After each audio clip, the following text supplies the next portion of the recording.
ráda vidím. Co vám to sluší? Můžu vám sundat kabátek? No teda, ty seš gentleman dneska. To je vzácná návštěva. Já tě tak hrozně ráda vidím. Tak kolik roků už? Ty jo, já nevím, 20 let asi víc. Jak mám dospělýho syna už. Jsme stejně jako já. No ano. Tak co, přesuneme se do obýváku? No určitě. Můžeme ošetřovat? Pojď, ukážu ti.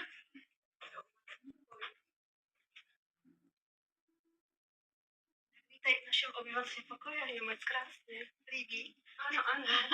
Což je tam? Aha. Maminka mi o tobě všechno vyprávěla, měla o tobě takový hezký story, tyjo. Jsi říkala? Můžu se vyfotit s vámi? S tebou teda, jestli... Ano, udělej se selfie. Jo. Tak tam Selfiečko, jo.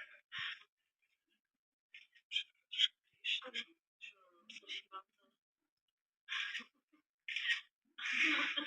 Já jsem, co jsme dělali za fotky. dobře umíš, ano. Máme tyhle.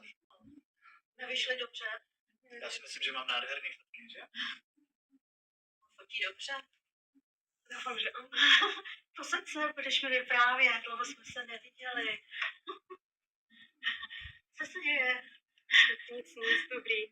Trochu jsem překvapená, z toho nečekala, že bude se mnou fotit. Je. Vyprávěj, jak se máš, co děláš?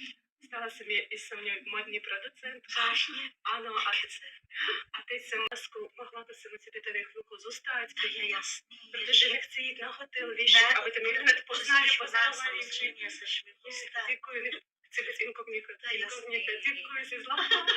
Děkuji. A pravdu vyrost. No. A se to Jak to zvládáš? To nedává.